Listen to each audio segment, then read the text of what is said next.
dans une colonne de feu. Si cette colonne de feu n'existait pas, le peuple allait se perdre. Non, il ne se référait pas à l'étoile polaire. Et que voilà le nord, voilà le sud. Non, il ne faisait pas ça. Dieu marchait devant eux dans une colonne de nuée le jour et la nuit dans une colonne de feu. Amen. Amen. C'est à cause de ça, lorsque nous comprenons ces choses, nous nous accrochons à elles et nous ne pouvons pas être influencés par la conjoncture. Quel que soit ce qui peut arriver aux hommes, et que 1000 tomberont à ton côté et 10 000 à ta droite, toi tu ne seras pas atteint. Amen. Psaume 91. Bien-aimés, nous ne sommes pas régis par tout ce qui concerne les hommes. Nous sommes régis par le Dieu céleste. Celui en qui beaucoup de personnes ne croient pas. Mais ceux à qui il a donné quelque chose de puissant avant le fondement de ce monde s'accrochent à lui pour cheminer avec lui, pour parvenir à la gloire. Bien-aimés, ce jour, nous allons encore parler de ce grand Dieu. Nous allons encore parler de ce Seigneur. Nous allons encore parler de ce roi. Nous allons encore le célébrer, nous allons encore le magnifier. Parce qu'il a besoin de cela. Il a besoin que nous lui rendions un culte agréable. Amen. Je vais vous dire, il y a des gens qui désirent être dans la présence de Dieu. Mais ils ne comprennent pas comment faire pour entrer dans la présence de Dieu. Il y a des gens qui ont besoin de communier avec une entité supérieure, une entité céleste. Mais ils vont s'égarer par des choses que les hommes ont établies et créées. Mais nous avons la grâce ce matin qu'il nous a élus. J'aime ce mot, élu. Il s'agit d'une élection. Et j'ai l'habitude de dire, je suis de ceux qui pensent qu'aucun élu ne peut perdre le salut. Parce que celui qui est l'électeur, ce n'est pas un homme. L'homme peut se tromper. Mais celui qui est l'électeur ici, il s'agit uniquement de Dieu. Le seul électeur. Et quand il est élu, bien aimé, la chose est, en fait, elle ne peut être changée. Tu es établi à jamais. Amen. Amen. Nous allons parler ce matin de la fin de la stérilité. Amen. Amen. Je vous ai dit habituellement que, je suis désolé de vous l'annoncer souvent, mais c'est vrai, je prêche l'évangile de la prospérité. Et je ne voudrais pas que, lorsque on prêche l'évangile, qu'on reste stérile. Stérile dans notre esprit, stérile dans notre corps, stérile dans notre chair, stérile dans notre âme, stérile dans nos activités, stérile dans notre famille, stérile dans notre environnement. Cela ne doit pas être. Amen. Lorsqu'on parle de fertilité, c'est un synonyme de prospérité. C'est un synonyme d'élévation. C'est un synonyme de bénédiction. Et il existe des gens stériles. Il existe des gens que Dieu a rendus stériles pour la gloire de son nom. Dieu a décidé ainsi. Parce qu'on pense habituellement que lorsqu'on vit une situation de stérilité, c'est à cause de quelque chose que nous avons fait dans le passé ou alors que nos parents ont eu à faire. Parfois, Dieu peut décider que tu sois stérile. Amen. Je connais une femme qui a été stérile et pendant ce temps, sa coépouse l'insultait, sa coépouse se moquait d'elle. Mais un jour, elle a parlé au Seigneur. Le Seigneur l'avait rendue stérile.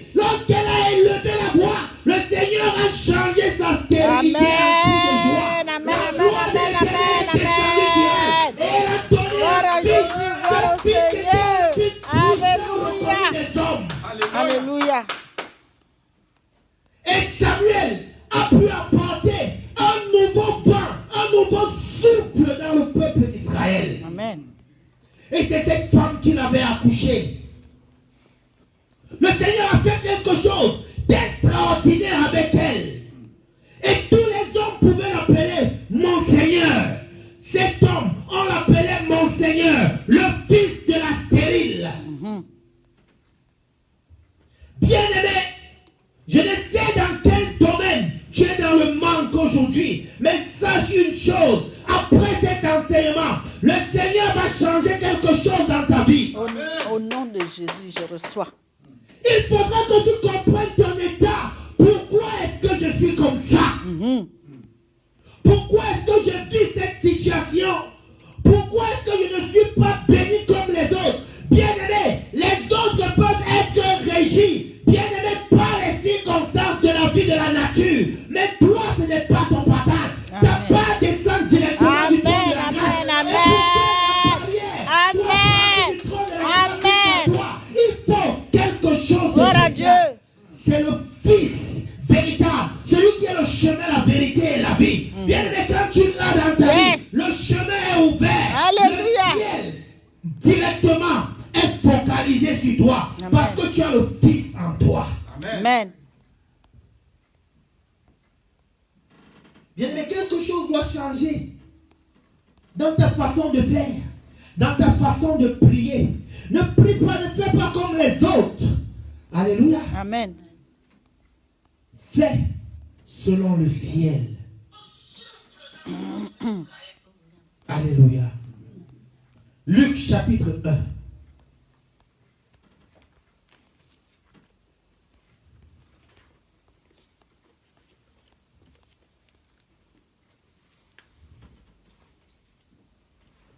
Ce matin, nous allons parler du Seigneur et nous allons parler de toi. Alléluia. Amen. Nous allons parler de toi, nous allons parler de moi. Nous allons parler du Seigneur. Nous allons le célébrer. Alléluia. Amen. Écoute-moi bien. La Bible ne traite que de toi et de Dieu. La Bible traite de toi et de Jésus. Amen. Amen. C'est ainsi qu'on doit voir dans la Bible. Chaque fois que tu ouvres la Bible, tu dis, où suis-je dans cette parole? Où est Dieu dans cette parole? Voilà le secret de la méditation. Amen. Amen. Luc, chapitre 1, nous lisons à partir du verset 5. La Bible dit, du temps d'Hérode, roi de Judée, il y avait un sacrificateur nommé Zacharie. Zacharie était un sacrificateur qui était en cette période. Je ne voudrais pas entrer dans l'exégèse. Alléluia. Mais Zacharie est un monsieur qui a vécu juste un peu de temps avant Jésus et un peu de temps après la naissance de Jésus. Amen. Amen. Zacharie a été un contemporain de Christ. La Bible dit que Zacharie était un sacrificateur de la classe d'Abia. Sa femme était d'entre les filles d'Aaron. Écoutez bien, sa femme était d'entre les filles d'Aaron. Ça veut dire que sa femme était une lévite. Sa femme était de la tribu des sacrificateurs. Sa femme était de la tribu de ceux qui avaient été mis à part par Dieu pour recevoir directement de lui et pour être à son service. Ils avaient une vie à part, une vie de privilégiés.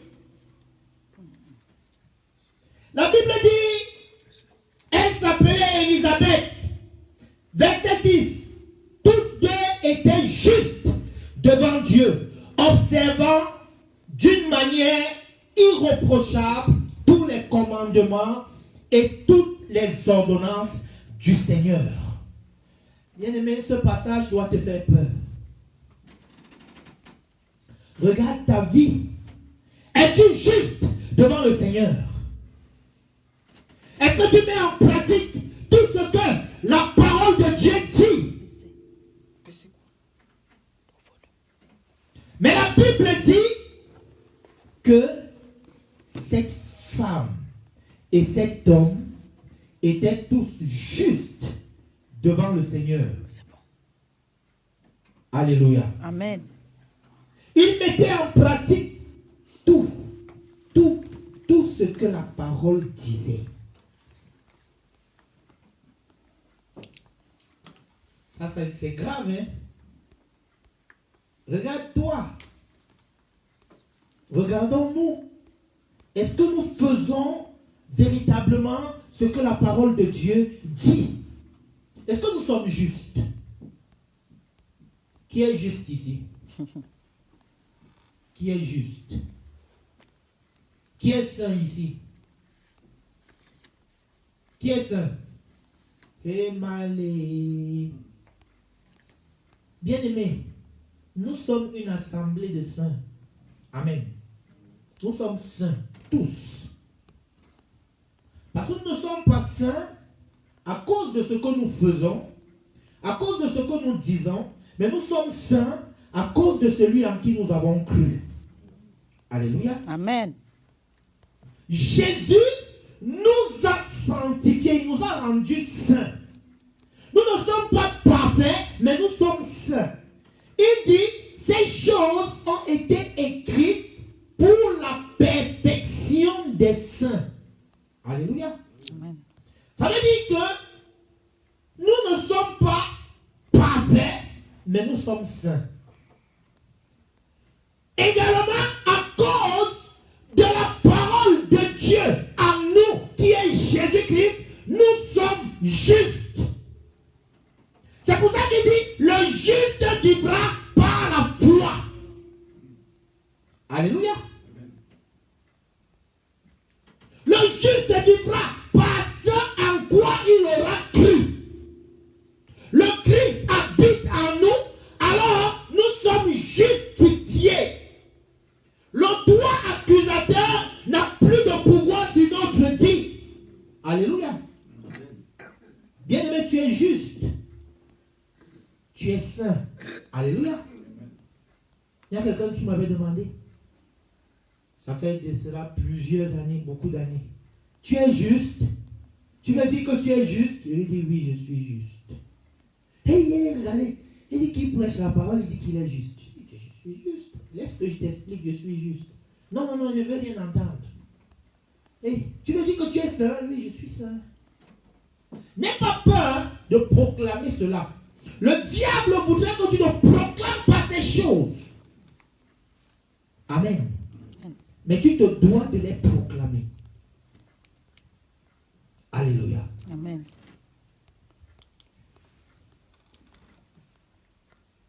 La Bible dit donc que ces gens étaient justes. Ils étaient justes à cause de la loi qu'ils mettaient en pratique. Mais toi, tu n'es pas juste à cause de la loi. Tu es juste à cause de la vérité qui habite en toi. À cause de Jésus qui habite en toi. Jésus que tu as accepté dans ta vie. Amen. Amen. C'est à cause de lui que tu es juste. Bien-aimé, tu peux être juste à cause de toute la parole, de toute la loi que tu mets en pratique. Et après un jour, dès que tu enfreins la loi, tu n'es plus juste. Tout est fini. Tout ce que tu as fait avant est essuyé. Tu peux respecter la Constitution française pendant 40 ans. Et un seul jour, tu fais une erreur, tu es frappé. Tu te retrouves en prison comme tout le monde. Comme celui qui a passé sa vie à tuer, à braquer, à voler. Mais le jour que tu enfreins cette loi, un seul jour, mais maintenant il y a des gens qui peuvent enfreindre la loi à un moment et rien ne leur arrive. hypocrites. Ils ont ce qu'on appelle l'humilité. Alléluia. C'est pour ça qu'on parle de l'humilité diplomatique. Amen. Bien-aimé, tu as une humilité que tu ne connais pas toi-même. Le Seigneur Jésus habite en toi et il fait de toi quelqu'un d'extraordinaire. Tu n'es pas ordinaire. Tu n'es pas comme tout le monde. Quand on te regarde, on peut te voir comme monsieur tout le monde. Mais il y a quelque chose en toi. Quand il arrive qu'il faut faire des choses sérieuses, tu as une autre identité. Il y a une autre décision qui est prise sur toi. Amen. Il y a des gens qui peuvent mourir parce qu'ils sont sortis le matin. Il y a eu un mauvais timing qui s'est appliqué à leur vie et ils ne rentrent pas chez lui. Alléluia. Amen. Et tu vas dire, ouais, comment il est mort, tu vas te lamenter. Mais tu crois que ça ne t'est pas arrivé, pourquoi? Parce que tu ne vis pas selon un timing que toi-même tu planifies. Si tu sors de chez toi et que tu oublies, ou bien pendant que tu vas avec ta femme, elle te dit qu'attends, les talons s'ils me serrent, je vais changer les talons, ne te plains pas. Alléluia. Ne te plains pas, reste calme, parce que le Seigneur est en train de faire quelque chose. Il est en train de décaler les choses. Amen. La Bible dit, je vais reprendre le verset 6 pour qu'on comprenne le verset 7. Tous deux étaient justes devant Dieu, observant d'une manière irréprochable tous les commandements et toutes les ordonnances du Seigneur. Ils n'avaient point d'enfant parce qu'Élisabeth était stérile. Écoutez ça. La Bible dit que tous deux appliquaient, tous deux mettaient en pratique, ils étaient concentrés sur la loi, ils ne faisaient rien qui pouvait déplaire à l'Éternel. Mais Élisabeth, sa femme, était stérile. Et par ricochet, lui aussi il est devenu stérile. Si tu es uni à une femme qui ne peut pas faire d'enfant, ça veut dire que toi également tu ne peux pas faire d'enfant parce que vous êtes une seule chair. Alléluia. Parce que si tu vas faire un enfant ailleurs, alors tu es dans le péché. Alléluia. Mais si vous êtes unis, ça veut dire que il n'y a qu'avec elle que tu dois avoir des enfants. David, ne pas me poser les questions après que Abraham, ceci, cela. Amen. Ça, c'est une autre histoire qui glorifie aussi le Seigneur. Alléluia. Bien-aimés, ces gens tous étaient des personnes pures selon la loi, mais ils étaient stériles. Tu peux être à l'église, tu peux aimer Dieu, tu peux prier, tu peux lire la parole, méditer, faire toutes ces choses. Mais Dieu retient encore quelque chose de secret pour toi. Amen. Pendant que tu voudrais recevoir la chose maintenant, il dit non, le temps de la chose n'est pas arrivé. C'est pour ça que la Bible dit qu'il fait toutes choses bonnes à son temps. Amen. Pendant que tu es en train de regarder, tu dis, voilà une Q2, il me faut la Q2. Alléluia. Bien-aimé, le temps de la Q2 pour toi n'est pas encore arrivé. Amen. Il attend le moment propice pour te bénir, afin que lorsque les gens vont voir, qu'ils sachent que ton cas est différent. Amen, amen. Pendant que j'étais en train de tergiverser sur le mon visage, je n'avais pas encore déposé les dossiers, je n'avais même pas encore commencé. J'étais en train de parler avec mon responsable au Sénégal. Et puis, je lui dis, non, mon cas est différent. Je lui dis que ça, c'est un slogan que nous utilisons souvent dans le milieu évangélique. Il me dit, je n'ai jamais suivi ça. Je lui dis que tu as suivi ça aujourd'hui et tu vas avoir le témoignage. Amen. Alléluia. Bien aimé, ton cas est différent. La Bible dit que ces gens étaient stériles. Les deux, la femme ne pouvait pas faire d'enfant. Mais les deux craignaient Dieu. Les deux mettaient en pratique la parole de Dieu. Bien-aimé, ne te décourage pas. Ne dis pas, j'ai tant prié, j'ai tant invoqué le Seigneur, j'ai tant demandé, mais je ne vois rien. Bien-aimé, ton cas est différent. Amen. Il y a des choses que tu attends recevoir. Il y a une vie que tu voudrais avoir. Tu voudrais voir les fusions du Saint-Esprit dans ta vie. Il y a des gens que je connais qui ont une seule prière. Seigneur, je veux entendre ta voix. Là, cette personne a tout. Mais la seule prière. J'ai une amie. Elle a un cancer. Mais quand on prie ensemble, par téléphone, elle est ici en France, on ne s'est jamais vu, c'est une blanche. Quand on prie par téléphone ensemble, elle ne prie pas, elle ne passe pas trop le temps pour demander sa guérison. Elle dit, Seigneur, tu connais ma prière de tous les jours. C'est que je veux entendre ta voix de façon audible. Alléluia. Amen. Vous voyez, le besoin de quelqu'un, ça veut dire, regardez le sentiment qu'elle a. Bien-aimé, tout ce que tu peux vouloir dans la présence de Dieu, sache une chose, c'est que tout est permis. Alléluia. Bien qu'il ajoute que tout n'était pas utile. Mais il te donne, je dis habituellement que nous sommes libres d'obtenir ce que nous voulons en tant qu'enfants de Dieu. Mais c'est, il dit, au temps favorable, je t'ai exaucé. Alléluia.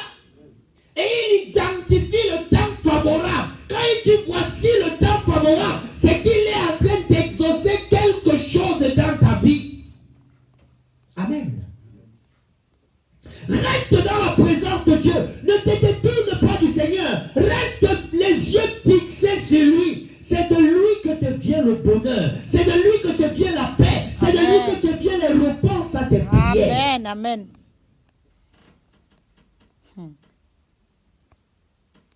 Ces gens craignaient le Seigneur. Tu n'es pas la première personne à prier pendant des années. Tu n'es pas la première personne à invoquer le Seigneur pendant des années. Tu n'es pas la première personne à jeûner. Tu n'es pas la première personne à te mettre à genoux pendant des heures. Les gens l'ont fait. Amen. Amen. Ce que je déplore souvent, c'est après avoir fait ces sacrifices, après avoir jeûné, prié, médité, après avoir fait des retraites de prière, après avoir fait des choses et des choses et des choses pendant des années, qu'il arrive un temps de découragement et que tu te détournes. L'une des rares fois que j'ai vu le Seigneur de mes yeux, ce n'était pas pour moi-même. C'était pour une femme à l'église. J'étais un jeune serviteur. Et puis, on priait pour cette femme. On demandait au Seigneur de la bénir. Parce qu'elle faisait tout à l'église. Elle lavait le sol, elle lavait nos vêtements, elle faisait les choses, elle préparait pour nous à l'église. C'était tellement beau. Alors, on voulait que le Seigneur la bénisse. Je priais pour elle, je jeûnais pour elle. Même quand il fallait qu'elle prenne le jeûne, je prenais le jeûne avec elle. Pour la conduire. Je lui donnais souvent un peu d'argent. Je lui ai donné un peu d'argent que commence quelque chose. C'était l'erreur que j'avais faite. Et à un moment, la sœur a disparu de l'église. Parce qu'elle avait pris l'argent pour commencer quelque chose. Et elle s'est concentrée plus sur ce qu'elle avait commencé à faire. Elle ne venait plus à l'église normalement. Elle était même découragée parce qu'elle avait commencé le marché et ça ne donnait pas. Elle n'était plus très présente. Et un jour, j'étais dans la prière, j'étais dans le jeûne. Je me suis assis sur le banc et je me suis couché, les pieds étaient sur le sol. J'ai vu le Seigneur venir, il a tendu la main. Il dit, où est-elle? Je veux la bénir, je ne la vois pas. Une sœur qui avait persévéré, elle s'était résignée. Elle a décidé de ne plus faire certaines choses. Elle a décidé de quitter un certain genre de vie. Elle a jeûné, elle a prié, C'était quelque chose de... véritablement, quelque chose de stupéfiant. Mais quand le Seigneur a voulu la bénir, elle était absente. Ne soyons pas absents à cause du fait que nous voyons certaines choses. Je dis habituellement que ce que l'œil voit, le plus souvent, ce que l'œil voit, c'est du mensonge. La réalité n'est pas la vérité. Amen. Amen. La vérité n'a rien à voir avec la réalité. Amen. Hérode était assis sur le trône. C'était la réalité. Mais la vérité était qu'il y avait un autre roi. Jésus-Christ de Nazareth. Amen. Alléluia. Amen. Bien-aimé, tu peux travailler quelque part. Le directeur général est assis à sa place. Le PDG, il est assis sur un fauteuil. C'est la réalité. Alléluia. Mais peut-être cette société est encore debout à cause de ta présence. Parce que tu es dans cette société. C'est à cause de cela que cette société est encore debout. Amen.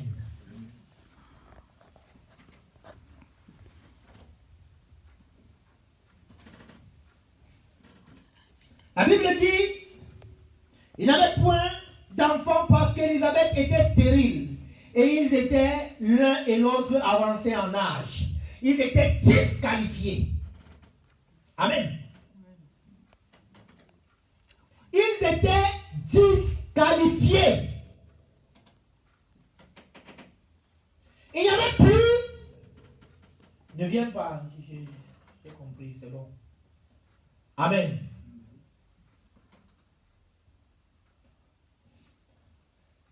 Ils étaient disqualifiés. Il n'y avait rien. Alléluia. Qui était programmé pour qu'ils aient des enfants. Il n'y avait rien qui était, en fait, logiquement parlant, tout était fini pour eux. C'était un couple qui devait finir comme ça. Leur nom devait être effacé de la face de la terre. Alléluia. Amen. Bien-aimé, qu'est-ce qui n'est pas encore arrivé dans ta vie? De quoi est-ce que tu as peur? De l'absence de quoi est-ce que tu as peur? J'ai une nouvelle pour toi. Reste dans la présence de Dieu et tu verras la gloire de Dieu. Amen. Reste fidèle au Seigneur et tu verras sa gloire. Bien aimé, le souverain sacrificateur, il entrait, en fait, il était sélectionné. Parfois, ça se passait par tirage au sort. Et il entrait dans le lieu très saint. Il était le seul autorisé à entrer dans le lieu très saint. Dans toute l'assemblée d'Israël, un seul homme était autorisé à rentrer dans le lieu très saint. Bien-aimé, tu as la possibilité de rentrer aujourd'hui dans le lieu très saint. Amen. Et c'est à cause de ton entrée dans le lieu très saint que tu feras une rencontre. Lisons la parole et avançons. Il dit, or, pendant qu'il s'acquittait de ses fonctions devant Dieu, selon le tour de sa classe, il fut appelé par le sort. Alléluia. Il s'acquittait de ses fonctions. Quelle est ta fonction devant Dieu? Est-ce que chacun connaît sa fonction devant le Seigneur? Non pas devant les hommes. Bien-aimé, la fonction devant les hommes n'a aucun sens. Bien qu'il n'y a pas de fonction devant Dieu sans être devant les hommes. Alléluia. Amen. Il n'existe pas de fonction devant Dieu sans être devant les hommes. Mais la fonction devant les hommes n'a pas de sens si elle n'est pas devant Dieu. Amen. Bien-aimé, si nous sommes ici, on dit, levons-nous, nous allons prier. Si je ne me sens pas devant Dieu, vaudrait mieux que je reste assis. Alléluia. Parce que si je me lève devant les hommes, bien-aimé, il n'y a aucune récompense. Et je ne suis pas venu rendre un culte aux hommes. Je suis venu rendre un culte à Dieu. La Bible dit qu'il avait été désigné selon le sort. C'était le tour de sa classe. On dit la classe. La Bible disait la classe d'Abia. Alléluia. Et il est rentré s'acquitter de sa fonction. Normalement, malgré l'amertume, je n'ai pas d'enfant. Je suis triste. Ça, c'est quel gâchis. J'ai passé mon temps dans la maison de Dieu. J'ai passé mon temps à prier Dieu. J'ai amené ma femme dans cette affaire. J'ai amené tout ce que je possédais dans cette affaire. Mais quel est le résultat? Mais je ne renoncerai pas. Je resterai fidèle. Parce que sa parole est vérité. Je vais rester fidèle à lui. Il a fait avec Abraham. Amen. Il a fait avec Isaac. Il a fait avec Jacob. Amen. Il va faire avec moi. Alléluia. Et s'il ne fait pas avec moi, Amen. je resterai Amen. fidèle. Amen. Bien-aimé, il est souverain et ta vie lui appartient. S'il ne fait pas avec toi, il n'y a pas de problème. Alléluia. Mais la vérité, c'est qu'il ne doit rien à personne. Et ces promesses, bien-aimées, ne sont pas tarissables. Et comme Shadrach, Meshach et Abednego posaient la question, même si, il dit, même s'il ne nous délivre pas, nous ne nous prosternerons pas devant ta face. Nous ne nous prosternerons pas devant ta statuette. Alléluia. Bien-aimé, ne te détourne pas. Il est resté fidèle. C'est toi qui iras encore là-bas. Écoutez-moi. Lorsqu'on est entré dans le lieu très saint, on attachait une corde au pied de la personne du souverain sacrificateur qui allait entrer. Parce que c'était un lieu dangereux. Bien-aimé, quand il allait, on n'était pas sûr qu'il va rentrer.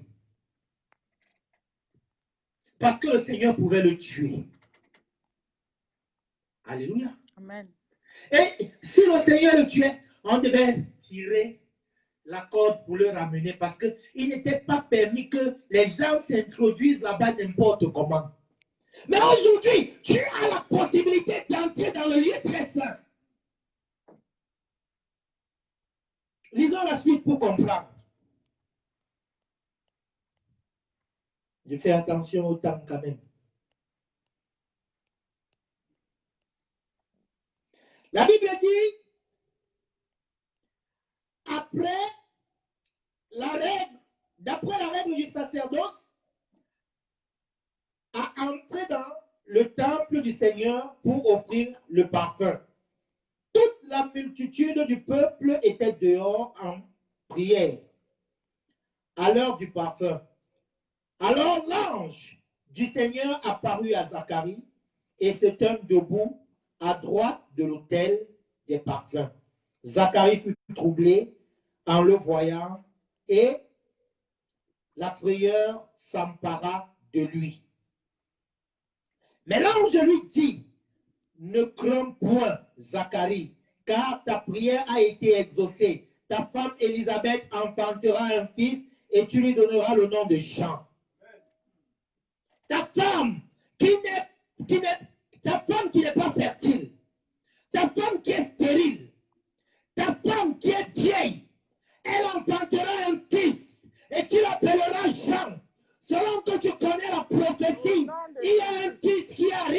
tu l'appelleras Jean. Amen. Bien-aimé, qu'est-ce que tu attends depuis des années et que tu n'espères plus? Il dit, les gens étaient dehors, le peuple était dehors en train de prier. Et quand Zacharie est entré, il s'est mis à offrir les parfums. Bien-aimé, tes prières doivent être un parfum de bonne odeur. Tes prières ne doivent pas être les plaintes de l'amertume. Une fois, pendant que j'étais en train de jeûner et prier, j'étais fatigué, mon visage était guépé. Le Seigneur me dit, mais il faut sourire. Tu demandes des choses que tu reçois du ciel, mais on te voit avec le visage triste. Je me suis mis à sourire. Alléluia.